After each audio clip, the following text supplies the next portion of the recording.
We have to make a distinction between shadow and duppy. I don't think this is a new shadow cabinet replacing the old shadow. We take them out of a route towards destruction and move them in a path towards production. I'm very humbled by the wonderful reception that you have given me. I love you, sir. You're watching WDT Media TV. Hello, I'm Dudley Thompson, and welcome again to WDT Media TV. First up inside today's program, the PNP leader Mark Golding has reshuffled his shadow cabinet. But political commentator Dr. Paul Ash is asking, is it shadow or duppy?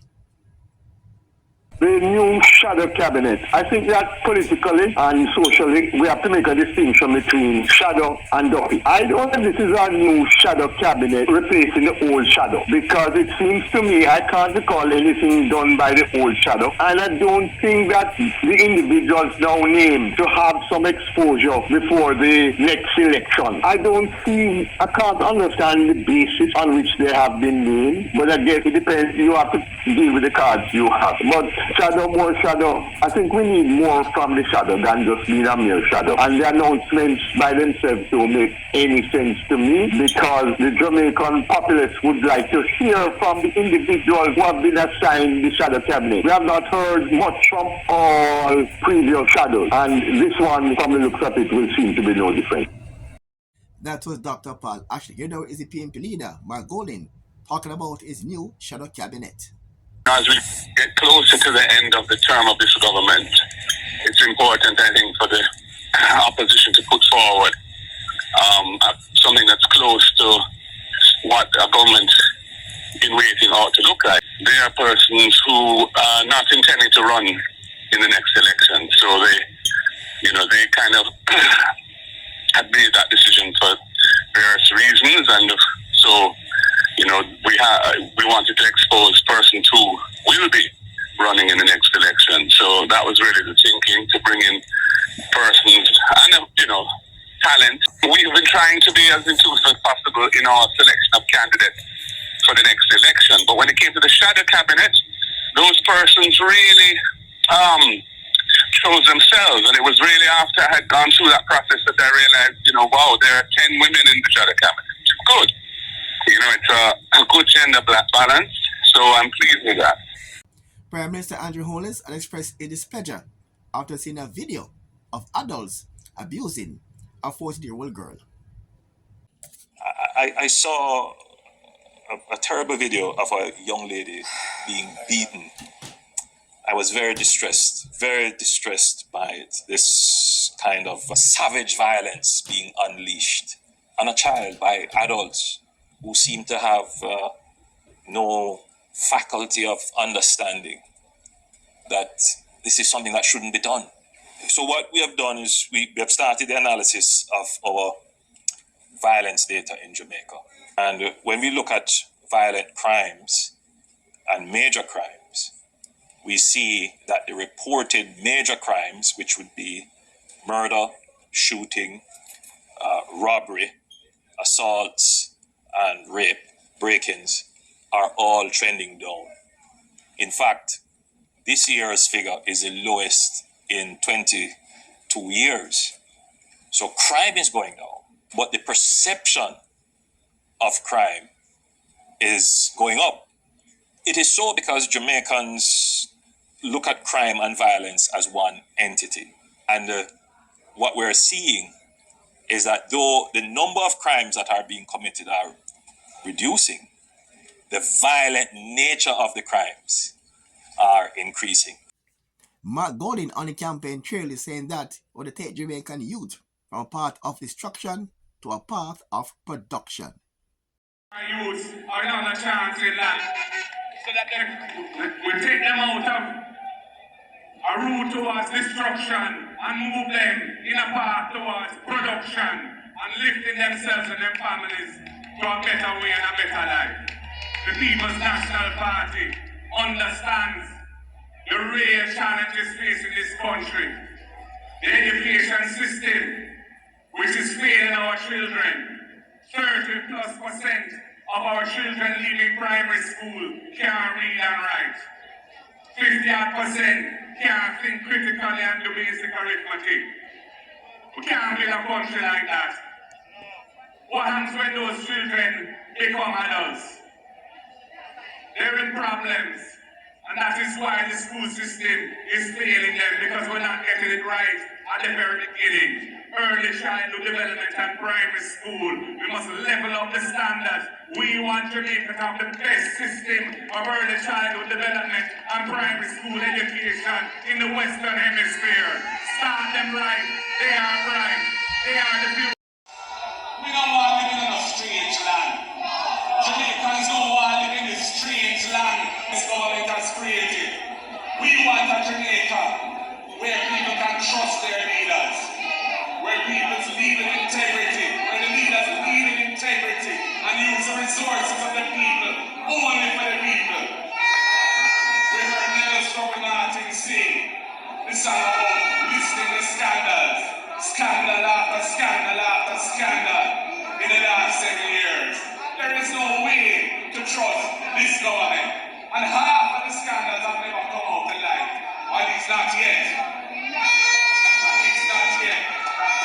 Instead of trying to dismantle the Integrity Commission that was established by the wisdom and foresight of the People's National Party when we were last in government. We conceptualized it. We designed it.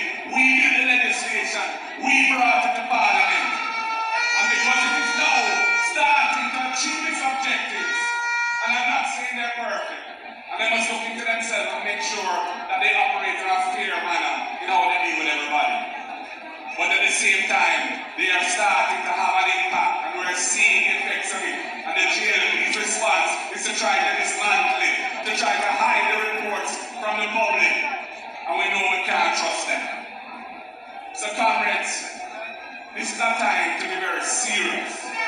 We know we need, and then we come at us, and then we come at you, and then we're going to come at the voting public of Jamaica with a whole bag of things to distract you and to try and persuade you to do the wrong thing.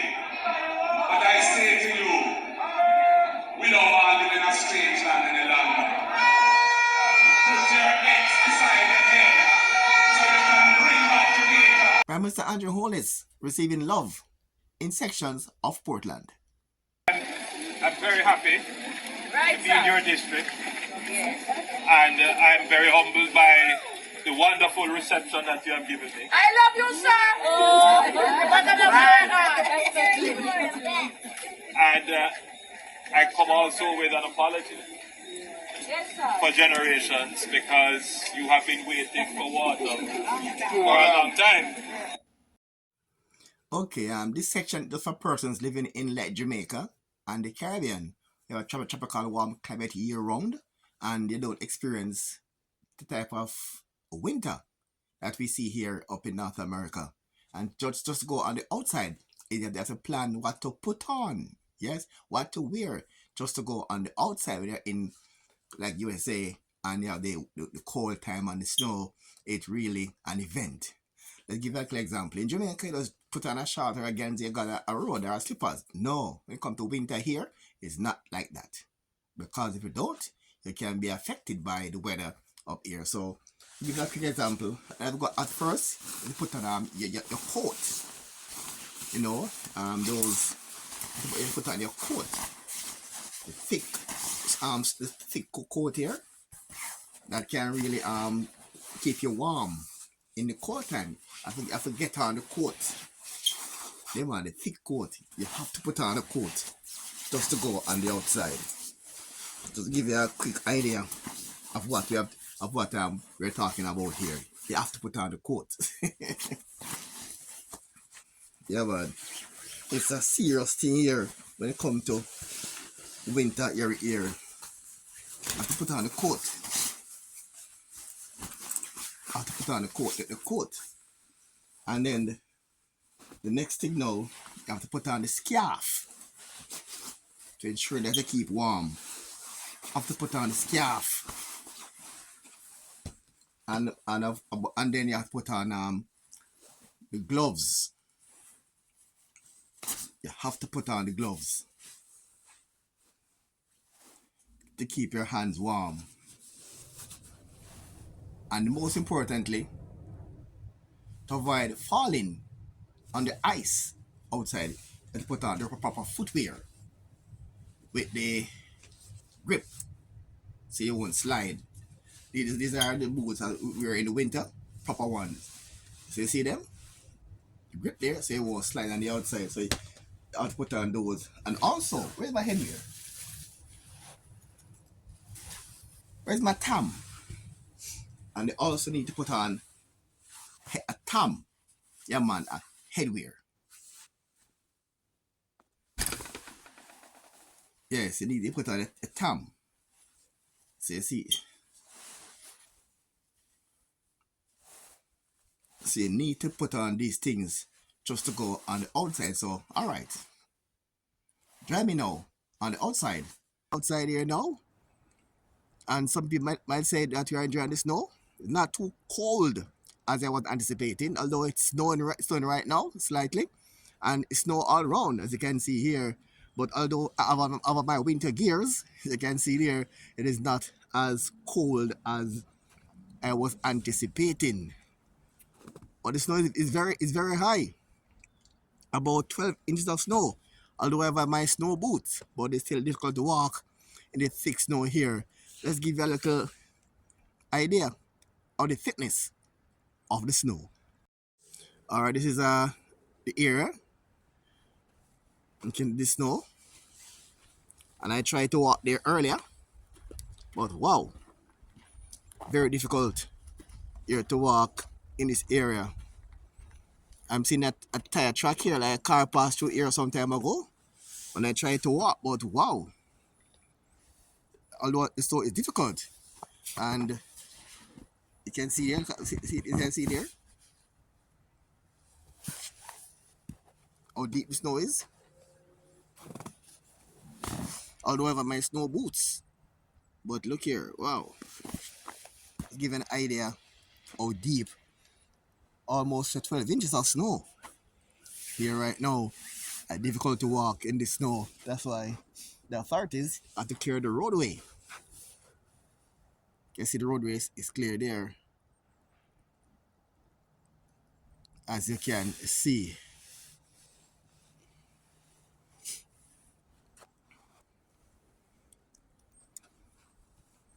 Thick snow here.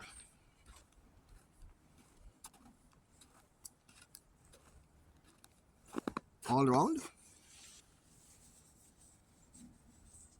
Snow, snow, snow.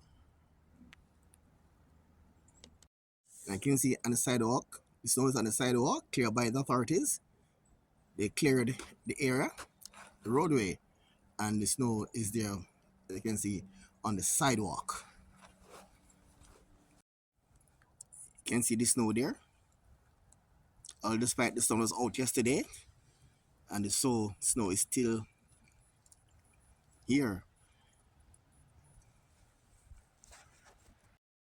And the snow there is for the ice coming off the rooftop. The ice there, you can see, off the rooftop. Look at the ice crystals there on the roof.